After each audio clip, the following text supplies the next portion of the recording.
Hai semua, hari ini kita nak bongkar satu benda penting, trend peperiksaan Sains USA tingkatan 3. Sejak ia diperkenalkan, ada satu corak yang sangat-sangat jelas, satu corak yang mengubah terus cara kita patut belajar sains. Jom kita tengok sama-sama. Okey, dengar sini baik-baik. Ini bukan sekadar format exam yang baru tau. Ini satu anjakan besar dalam falsafah pendidikan sains. Soalannya bukan lagi apa yang awak tahu, tapi dah bertukar jadi apa yang awak boleh buat dengan ilmu yang awak ada. Baiklah, jom kita mulakan dengan fahamkan dulu apa sebenarnya perubahan paling asas di sebalik peperiksaan Sains UASAN. Slide ni, dia rumuskan segalanya. Kita sedang beralih dari cara lama yang kita panggil KBAR, kemahiran berfikir aras rendah, yang mana kebanyakannya pasal hafal fakta. Sekarang, kita dah masuk era baru, era KBAT, kemahiran berfikir aras tinggi. Bukan lagi pasal mengingat, tapi pasal mengaplikasi. Dan punca kepada semua perubahan ini ialah KSSM. Seluruh peperiksaan UASA ni dibina atas kerangka moden ni yang nak pastikan sains tu ada kaitan dengan hidup kita seharian. Jadi, apa sebenarnya yang USA nak uji? Inilah dia. KBAT. Soalan sekarang bukan lagi tanya fakta. Soalannya lebih macam ni. Boleh tak awak tafsir graf yang rumit? Boleh tak awak cadangkan satu penyelesaian baru untuk satu masalah? Itulah KBAT. Dan macam mana kita nak tunjukkan yang kita ada KBAT? Melalui kemahiran proses sains atau KPS. Inilah skill-skill penting seorang saintis. Cara kita memerhati, bagi sebab kenapa sesuatu berlaku dan reka satu eksperimen untuk cari jawapan. Nampak tak tujuannya di sini? Soalan-soalan sekarang bukan lagi terperuk dalam buku teks. Pelajar kena guna fakta sains untuk selesaikan masalah yang betul-betul wujud yang berkaitan dengan kesihatan, teknologi atau alam sekitar. Sekarang, jom kita tengok macam mana semua ni diterjemahkan dalam kertas peperiksaan. Kita akan bedah siasat setiap bahagian untuk faham apa yang ada kat dalam.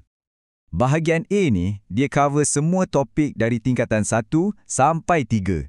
Tapi jangan tertipu. Ini bukan soalan hafal fakta macam dulu. Makin banyak soalan minta kita tafsir maklumat visual, macam graf dan rajah, untuk cari jawapan. Masuk bahagian B. Sinilah pot utama untuk kemahiran proses sains. Boleh kata hampir setiap soalan kat sini akan bagi satu rangsangan macam gambar ke, jadual data ke, dan dari situ dia akan uji KPS kita. Dan dalam bahagian B ni, ada satu trend yang sangat konsisten yang keluar berkali-kali, penguasaan definisi secara operasi atau DSO. Ini maksudnya, kita kena definisikan sesuatu konsep tu berdasarkan apa yang kita boleh nampak dan ukur dalam eksperimen, bukan ikut definisi buku teks. Skill ni penting gila sebab ia tunjuk kita betul-betul faham apa yang sedang berlaku. Dan akhir sekali, bahagian C. Inilah final boss dia. Kat sinilah pelajar kena tunjuk pemahaman paling mendalam, gabungkan semua konsep dan kemahiran untuk selesaikan satu masalah yang kompleks. Dan dalam bahagian C, ada satu soalan wajib yang boleh jadi penentu grade awak. Soalan mereka bentuk eksperimen yang membawa 10 markah penuh. Ya, 10 markah. Ini satu jumlah yang sangat besar dan memang tak boleh dipandang ringan. Tapi jangan panik dulu. Walaupun 10 markah, soalan ni sebenarnya sangat berstruktur. Kalau kita boleh kuasai ke-6 komponen ni, markah penuh tu memang dalam tangan. Ini adalah format yang kita boleh latih sampai mahir. Jadi, kita dah tahu struktur kertas. Bahagian A, uji pengetahuan luas, B, uji kemahiran, dan C, uji pemahaman mendalam. Kuncinya ialah KPS dan reka bentuk eksperimen. Sekarang, soalan paling best, topik apa yang selalu keluar? Jom kita tengok hotspot dia. Inilah peta harta karun awak. Untuk tingkatan 3, topik macam rangsangan dan gerak balas, peredaran darah dan elektrik memang popular sebab ia sesuai sangat untuk soalan reka bentuk eksperimen. Dari tingkatan 2, ekosistem dan kesihatan manusia selalu jadi latar cerita untuk soalan KBAT yang mencabar. Dan, tolong, jangan pandang rendah pada asas tingkatan 1. Ketumpatan dan jirim ni konsep asas yang boleh muncul di mana-mana. Satu lagi pesanan penting, jangan lari dari soalan kira-kira fizik. Soalan yang guna formula macam hukum Ohm untuk elektrik ataupun perkiraan tenaga dan kuasa, ini adalah antara benda yang boleh kata confirm akan ada dalam peperiksaan. Okey, kita dah tahu format, dah tahu topik panas. Sekarang, macam mana nak skor?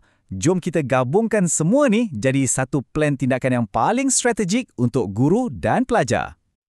Strategi nombor 1, ubah fokus dari teori ke amali.